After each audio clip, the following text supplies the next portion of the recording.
அன்பர்களுக்கு வணக்கம். இன்று நவராத்திரியில் 4வது நாள். தேவி இன்று கூஷ்மாண்டா தேவியாக காட்சியளிக்கிறாள். கூஷ்மாண்டா என்றால் இந்த அண்டங்களை படைத்த தன்னுடைய மெல்லிய சிரிப்பால், ஒரு புன்னகையால் இந்த பிரபஞ்சத்தையே அவள் படைத்தாள். தன் மனதிலே ஒரு எண்ணம் தோன்றியது, அது அண்டமாக வந்தது. தன்னுடைய புன்னகையால் உயிர்ப்பித்தாள், சக்தியை கொடுத்தாள். ஆகையால் அந்த தேவிக்கு கூஷ்மாண்டா மற்றும் புவனேஸ்வரி தேவி என்றும் பல பேர் சாக்தேய சம்பிரதாயத்தில் இந்த தேவியை அழைக்கிறார்கள். அதாவது பல புவனங்களை தோற்றுவித்து அதனை காப்பாற்றி அதை உய்விக்கும் தேவியாக இருப்பதால் மனித குலத்தையும் இந்த இயற்கையையும் இந்த அண்டத்தையுமே தன்னுடைய சக்தியிலாலே அவள் பாதுகாக்கிறாள். ஆகையால் அவளுக்கு கூஷ்மாண்டா தேவி என்று ஒரு நாமம், திருநாமம். அவளே சூரியன் உள்ளிருக்கும் சக்தியாக இருந்து வேண்டிய மழையை பொழிகிறாள், பூமிக்கு வேண்டிய அனைத்தையும் தருகிறாள்.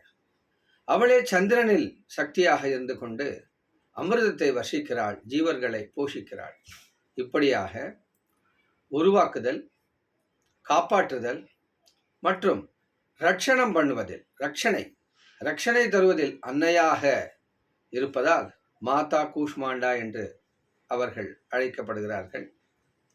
அவர்களை மாதா புவனேஸ்வரி தேவி என்றும் அழைப்பார்கள். அவளே இந்த சராசர அண்டத்தில் உள்ள அனைத்து அண்டங்களுக்கும் தாயாவாள்.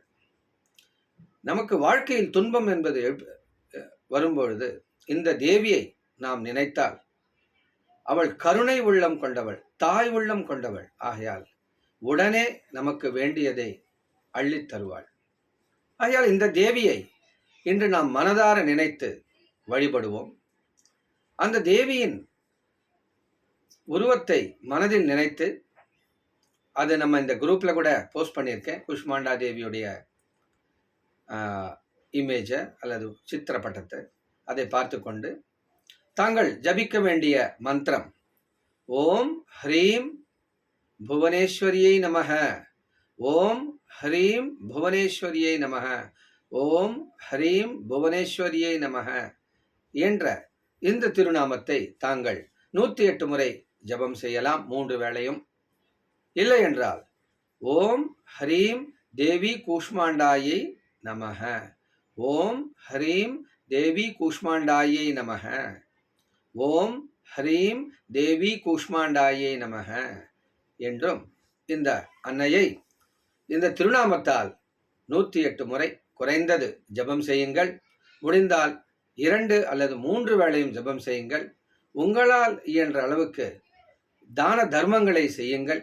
கண்டிப்பாக தேவியின் கோவிலுக்கு சென்று வாருங்கள். தேவியின் அருளை இன்று பெறுங்கள்.